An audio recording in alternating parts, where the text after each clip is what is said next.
I got drafted. I got drafted. I was a student at the University of Wisconsin at the time, and I did enroll in an Army Air Corps meteorology program. However, I passed everything except the physical. My eyes weren't good enough. So as a result, I didn't enlist right then, so I said, well, I'll wait until I get drafted, which I did in October of 1943. Once I got into the service, I was inducted at Fort Sheridan in Illinois. And while I was there, they gave us a battery of tests. And that was to determine whether we were eligible for a program called Army Specialized Training Program. You may have heard of it, ASTP as it was called. And I qualified for that. We got sent over in about October and wound up in England. And then from there we were transferred into France and eventually fed up into the front lines to various divisions. I happened to wind up with the 1st Infantry Division. Got in there just about the time that they were in, the 1st Infantry Division was locked up in what was known as the Hurtgen Forest. It's not a well-known battle, but it was a nasty one. We were in trees all the time and under heavy shell fire. And so our casualty rates were pretty high. Well, I don't know what close calls are.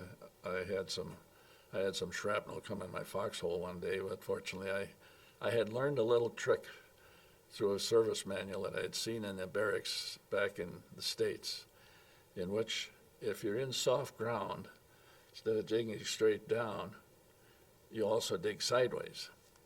And I did that. And I think that probably saved me because I did get some shrapnel in the hole. And there were a lot of guys that didn't do that. And unfortunately, they became casualties. That's one of the bad parts about being in the trees. You get a lot of tree bursts, and the shrapnel all comes down on top of you. So that's probably about the closest thing that I can remember. Oh, we had one day where we got shot at pretty good because we had to run across an open road, but nothing too exciting. I didn't knock out any tanks or pillboxes or anything like that. I did happen to get the Bronze Star for one event, but that wasn't too bad. Then we moved out of there, and because we were in bad shape, why they put us in reserve for about a week. And that's about the time that the Battle of the Bulge broke loose. So we were put back on the line again. And this was at night. It was to surround an artillery battery, 155 artillery battery. Now, these are long guns, and they can fire a shell about 8 or 9 miles. So we surrounded that artillery battery, and nobody bothered to tell us that they were going to fire because we thought everything was supposed to stay quiet so they wouldn't give away their position. Well, about the middle of the night, and I couldn't tell you what the hour was, but it was in the middle of the night, they opened up.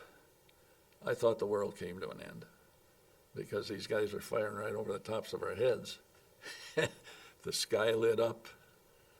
The noise was horrendous, and it scared the hell out of us. Were you scared? Oh yeah, all the time, because you never knew when it was going to be your time. Any guy that says he wasn't scared is lying. So yeah, I was scared all the time. Do you feel fortunate that you made it back? Oh, very, very, yeah.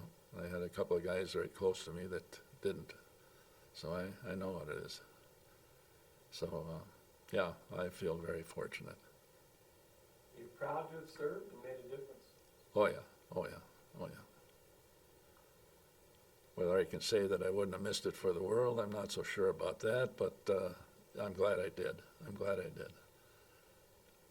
I always kind of chuckled. I mentioned to you earlier about the fact that I didn't pass the physical for the Army Air Corps. Well, it was Army Air Corps at that time. I used to laugh about that because I wasn't good enough to be a meteorologist because of my eyes, but I was good enough to be an infantryman. I always thought that was a little ironic. My eyes were good enough for that sort of thing, but not for looking at the clouds. That always struck me as kind of funny.